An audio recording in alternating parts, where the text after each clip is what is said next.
Hello বন্ধুরা, সবাই কেমন আছেন? আশা করি সবাই ভালো আছেন। আমরাও ভালো আছি।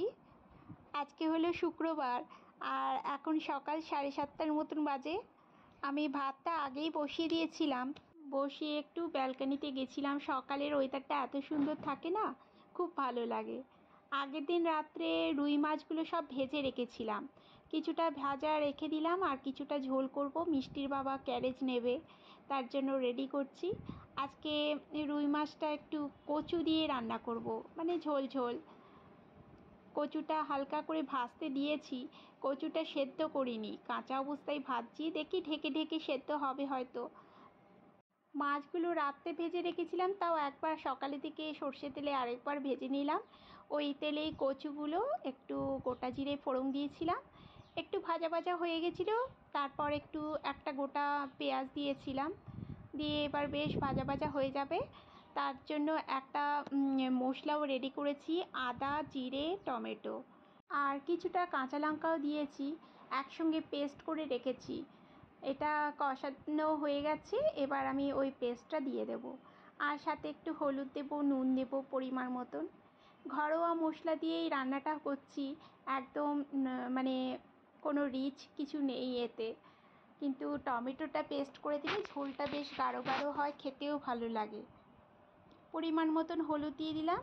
আর আজকে লঙ্কা গুঁড়ো টুড়ো কিছু দেব না, যেহেতু আজকে বেশি করে কাঁচা লঙ্কা দিয়েছি, তাই গুঁড়ো লঙ্কা দেওয়ার আর প্রয়োজন নেই, এতেই ঝাল ঝাল হয়ে যাবে। আমি সকালের রান্নাটা না অর্ধেক দিন টেস্ট করে দেখি না। যেদিন মিষ্টির বাবা না দিয়ে যায় পুজো, সেই দিন তো আমাকেই পুজো দিতে হয়। ওই জন্য এইসব আঁচ জিনিস মুখে ঠেকাই না, পুজো দিতে হয় বলে। ঝোলটা বেশ ফুটে উঠেছিল, মাছগুলো দিয়ে দিলাম, উপর থেকে একটু ধনেপাতা ছিটিয়ে আর একটু ঢেকে দেবো। কচুটা আরেকটু সেদ্ধ হবে। এরকম ঢেকে ঢেকে আধা, মানে কচুটা বেশ ভালোই সেদ্ধ হয়ে গেছে। আর দুপুরবেলা না তরকারিটা খেতেও খুব টেস্ট হয়েছিল। চলুন রেডি। সকাল সকাল রান্না হয়ে গেল, এই যে দেখাচ্ছি, চলুন। এই যে বরবটি ভাজা করেছি, আর এটা হচ্ছে মাছের ঝোল, রুই মাছের, কচু দিয়ে বানিয়েছি।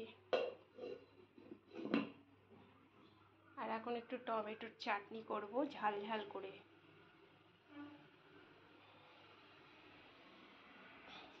এদিকে আটা মেখে রেখেছি। সকাল সকাল এই রান্নাই করতে পারি, তারপর টিফিন থাকে, ওদের খেতে দেওয়া, ক্যারেজ বাঁধা, এইসবই করতে করতে সময় চলে যায়। ওই জন্য তাড়াহুড়ো থাকে। মিষ্টির বাবা খেয়ে নিয়েছি, মিষ্টিকেও খাইয়ে দিয়েছি। এখন আমি টিফিন করছি। টিফিন খেয়ে দিয়ে তারপর ঘরের কাজগুলো কয়েকটা বাকি আছে, সেগুলো করব।